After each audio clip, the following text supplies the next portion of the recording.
The sky does not warn, it devours. A burst of white lightning cleaves the clouds above so close that it seems to rip the heavens apart. Beneath that flash, on a trembling patch of sodden earth, 3 crouching silhouettes freeze. One of them, belly swollen with life, digs her fingers into the soaked grass, trembling not from fear, but from sheer instinct. The air burns cold and metallic. Somewhere far behind, the guttural cry of a beast echoes. But it's the storm itself that rules the soundscape, howling like an ancient god unleashed. These are not Homo sapiens. They are Australopithecus, a forensis, furred, small-brained, but eyes full of fire. A matriarch leads them, jaw set, a stone shard clenched in one hand. Rain slashes sideways.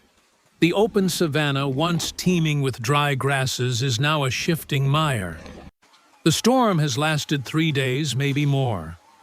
Time means nothing when the sun is swallowed, and every breath is a battle against wind and wet.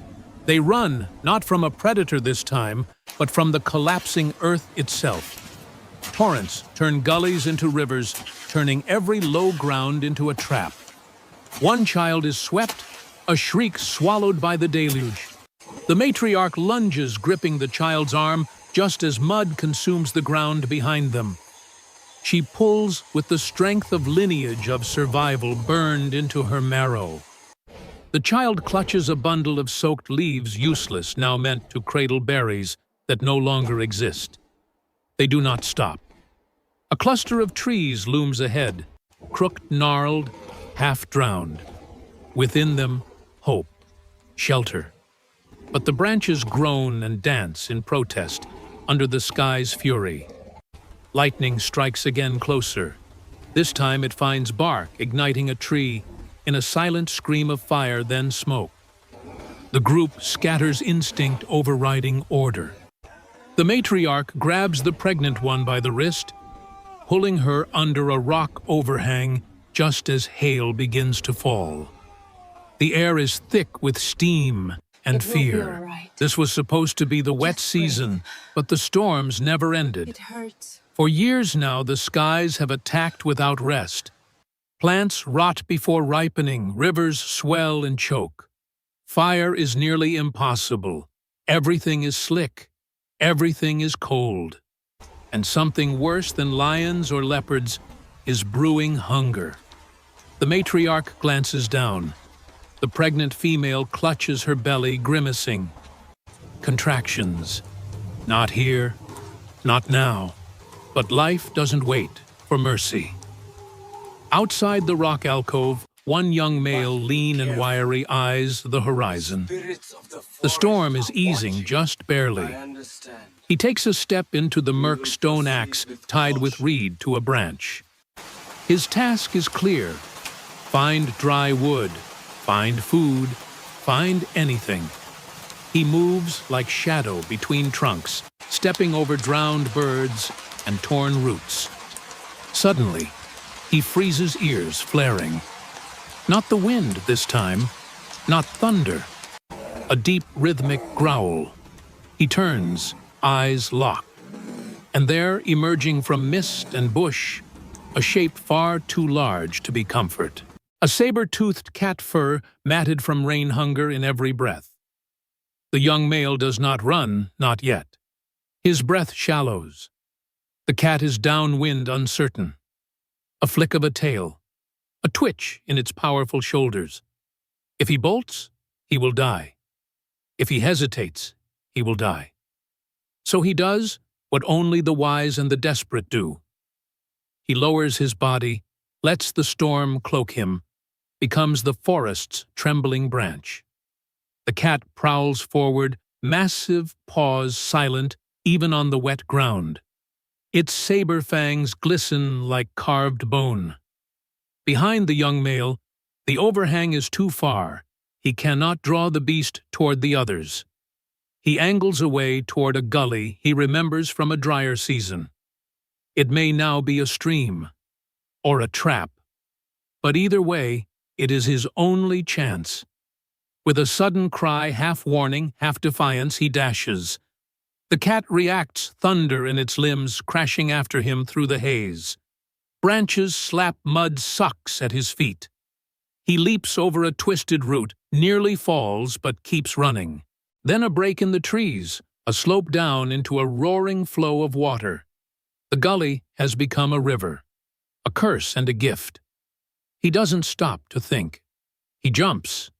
The water swallows him whole. Darkness. Cold. The world spins. The stone axe is gone. He claws at nothing, flailing, breaking the surface just enough to glimpse the silhouette of the cat, above staring, hissing, unwilling to follow. Then the current tears him away. Back beneath the overhang, the matriarch presses damp moss to the forehead of the laboring female. Her hands are covered in clay and blood. This is not the first birth she has seen, but it may be the first under a sky like this. The ground beneath them shudders as thunder rolls again, but within their crude shelter the world contracts to a single moment, a breath held between life and death. The baby is coming fast. Too fast. Outside, two juveniles huddle near a wall of stacked stones, watching, learning the dance of fear and endurance. One chews bark. The other holds a broad leaf full of rainwater. Survival for them is made of these moments, small kindnesses learned in shadow. Suddenly, the matriarch stiffens. Not thunder this time. A low rumble, but close. Earthbound. She crawls to the edge of the alcove and peers out. A herd. Dozens of massive shapes emerge from the fog-giant prehistoric bovids, their backs steamed from body heat, their hooves churning up mud. They move slowly, following some ancient migratory path. If they are passing through, it means the worst of the storm is lifting. Maybe. For now. But the herd brings danger. Where herbivores gather, predators follow. And when giant herds pass, so too does opportunity. The matriarch's stomach growls, echoed by the cries of the children. They haven't eaten meat in days. She signals to the others. Two older males rise, grabbing crude stone-tipped spears. Their bodies are lean, not built for war, but for endurance. They are shadows molded by the storm. The birth cry behind them pierces the air, sharp, high primal. Then a second cry higher, fainter. A new voice. A life has arrived in the chaos. But there is no time for joy yet. The matriarch gestures, the hunt must go on. The two males nod. One dips his fingers into ash from an old fire, smearing lines across his cheeks. The other tightens the vine wrap on his spear. They vanish into the storm, becoming nothing, becoming wind. Downriver. The young male drags himself onto a bank choked with reeds. Alive, breathless, covered in blood from a cut above his brow. He groans, then laughs, a raw sound, part sob, part relief. The storm has eased here. Rain falls in misty sheets, not knives. And miracle near his hand lies a fish, stranded by the flood, flopping weakly. He seizes it, kills it with a stone. No fire, but raw meat is better than none. As he eats, he glances up and freezes. Across the river, perched on a boulder, is a figure. Another Australopithecus, not from his band. Her hair is braided with vines. Her arms are painted in clay. A rival, or a ghost. They stare at each other through the rain. Then something impossible. She tosses him something. A root.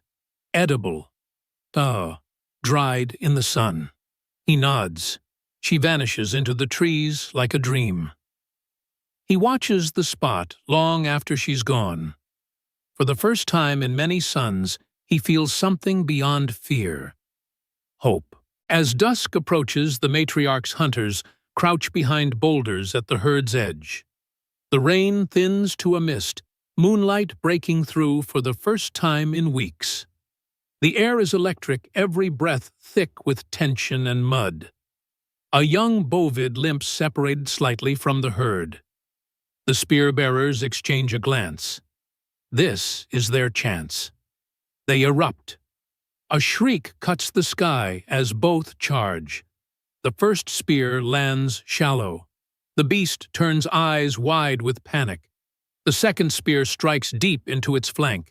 The creature collapses in the muck, bellowing once, then stills. The herd scatters in thunderous retreat. Victory. But it is not silent for long. From the shadows come figures, not beasts. A rival band drawn by the kill. Their bodies are leaner, their stone tools finer. For a heartbeat, both groups freeze. Tension trembles in the rain-soaked air. Then the matriarch steps forward, alone. She raises a piece of the kill-raw meat wrapped in bark. An offering, not surrender, not submission, an invitation. A rival male steps forward. He takes it and nods. No battle, no blood. Together, they begin skinning the beast. Back at the shelter, the newborn lies swaddled in leaves. The pregnant female, now a mother, sleeps with exhaustion, a faint smile on her lips. The young male returns carrying root and fish. He places them gently by the fire pit, still unlit but full of promise. That night, they all eat together, rival and kin.